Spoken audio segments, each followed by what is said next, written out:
Hello there, my name is Rachel. The first time you see my channel, I use for cartoon series, anime series, and something completely random. And today will be Princess of Power Season 2 from Netflix. Yeah, I know I'm super late because I was delaying doing this video because I was doing so many stuff. Now, today, this Season 2 is kind of impressive because Season 1 is all about basically connecting to all the princesses and making the team again to stop the evil horde. But Season 2, they changed it up. Instead of picking up all the members to begin this team, is now working with the team and understanding how to work the whole process to understand each member, what they needs and abilities, and how they can help in this kind of dynamic. But it's interesting to part is how each character bounces with each other. It's because each one has a lot of personality and it doesn't feel one-noted. And that I appreciate because sometimes you have so many characters, people forget, or at least the writer forget, they have to develop the characters to give him a certain personality so they can bounce with each character. For example, like Teen Titans Go in 2000 version, how each members are completely different. But you compare the old version of Teen Titans Go and the new version of Teen Titans, they can see the huge difference. Teen Titans Go doesn't really have much of personality of each character. Basically, there are one-noted characters.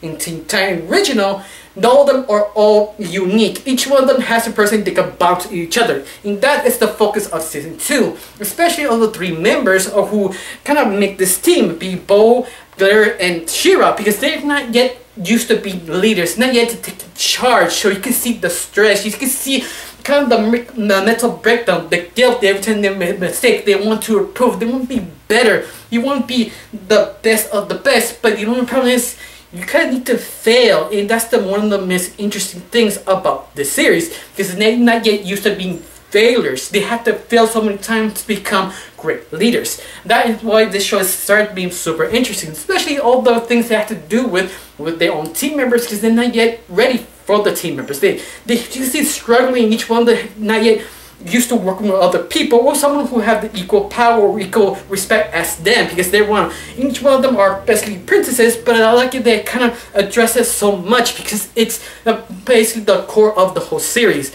In this Season 2, the stand-up character had to be Catra. I mean, I like my villains, but Catra kind of make my top 10 villains because how disturbed and messed up she is. I mean, she's one of the characters that she's mad, obsessive, almost like a sister-love relationship with She-Ra, because she is so disturbed in the way that is incredible, interesting, because there's like one point that she's kind of failure of sort of mission to take down She-Ra and her friends, and instead of freaking out, breaking stuff, she goes straight to prison to talk to the former mother she used to have and taunt her how powerful she is, to rub her in her face, just to basically pick her up, to make her more proud of herself, to give her more confidence. At the same time, that's disturbing so many levels. It's just wrong, but it's so interesting because she's trying to basically prove herself. She is the baddest, she is the best, she is better than She-Ra, she can kill She-Ra.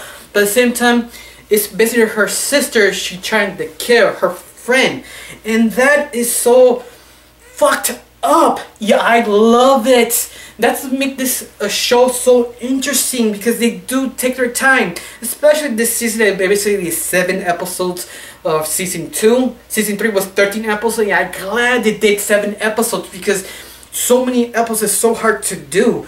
But there's nothing wrong having so many episodes. You have fillers so you can allow to develop the characters. There's time to have a season for filler. There's time you don't need filler because the story is so intertwined, so interesting.